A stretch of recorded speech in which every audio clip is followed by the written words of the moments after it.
got us locked in the tournament? I don't know. All right, we've got head coach Katie Meyer and senior forwards Kiki Harris and Erica Davenport. Coach, I'll go with a statement and then we'll take questions.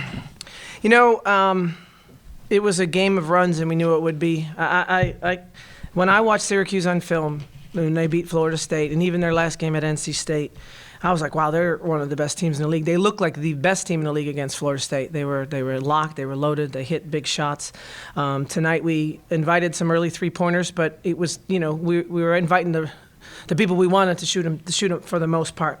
So that worked out really well for us. But these two right here were spectacular.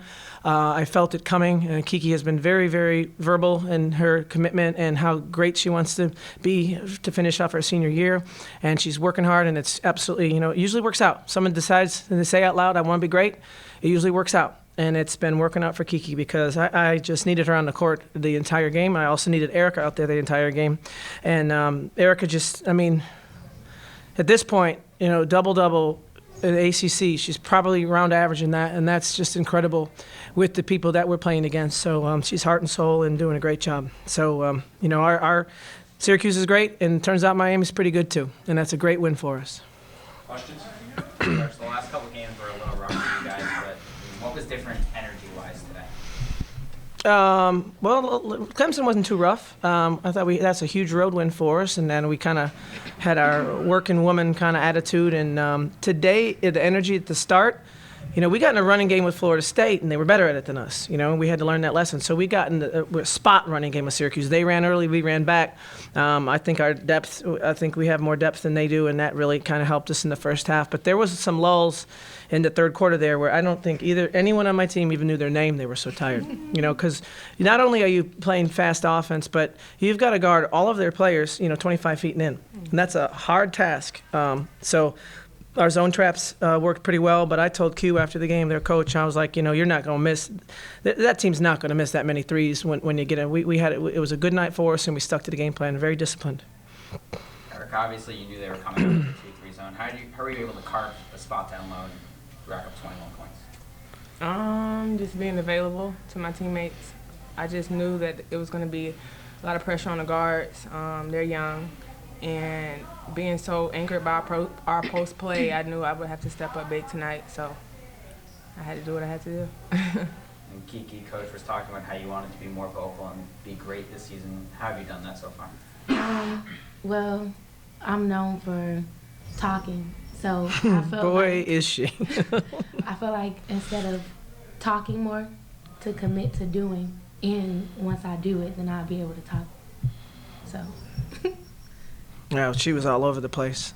She was everywhere. That first half was the Kiki Harris show. It was unbelievable. And then I had her inbounding the ball in all the clutch situations. And, we have a young team, and I'm not sure if I'm communicating everything. And Kiki basically, she calls me Little Kate. She's like, I got this, Little Kate. Because I was like, Kiki, we have 2 timeouts, and we have the next possession. She's like, I know. And so it was so nice to just have a veteran presence out there that, I was teaching so much of late game situations, and Kiki had it. So that was really comforting. Yeah, I didn't have to do that so much. Coach, you mentioned your bench in your opening statement. What do you see from someone like Sarah Mortensen who came in firing right away? Oh, Morty was great. She had a great first half too, and I'll tell you, we've missed her, and she's still a little bit hampered, but a little bit more free. We changed the splint on her hand because her bone is healing, and so she's able to be free. And there's still some ball control issues there, and when that game got so scrappy, we just couldn't afford to have her in. But I thought she does a great job, and her size helps us on the backside of that trap. And you guys now have seen a lot of defenses. What have you seen from the freshmen of how they've developed? Not just physically on the court, but mentally learning. Well, here's the deal. We're turning the ball over too much in ACC, and Syracuse is a pressing team. So for us to have less turnovers than Syracuse, whatever the number was, is huge. And we spent about 15 minutes of every practice, 3 practices for the build-up, teaching our freshmen how to use their body to kind of protect, and it really showed up. And then even Nisha got into the swing of it and cut through and used her body to protect a little bit. So we didn't really turn it over. If you take away Erica's 4, our guards didn't do so bad. And then Kelsey's were all travels, I believe. So, for Syracuse, here's the stat of the game. This is the stat of the game. For Syracuse to only have 6 steals, we did something right. Thanks. There are only 6 live balls. Anything else? Yeah.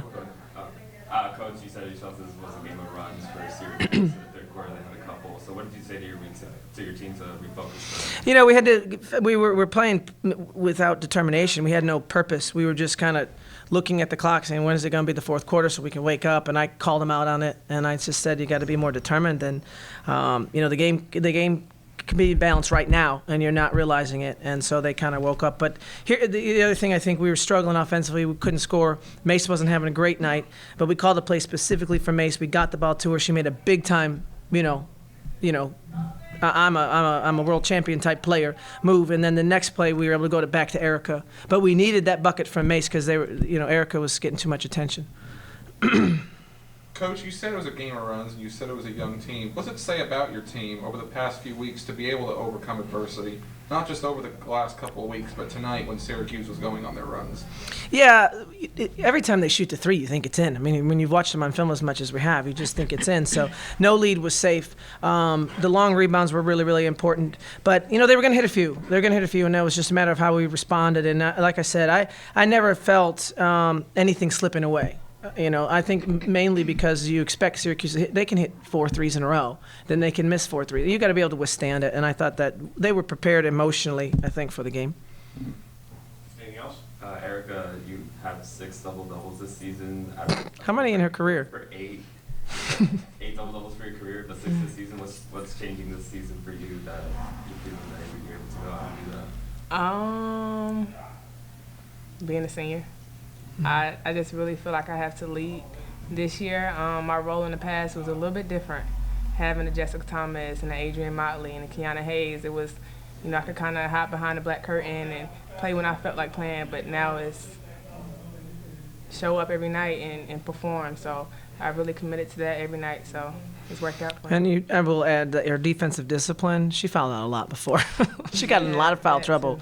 So I've been able to play her as much as she's capable versus being a little bit handcuffed with her fouls. For sure. Thanks, everyone. Thank you. Happy birthday, Alex Schwartz, everybody.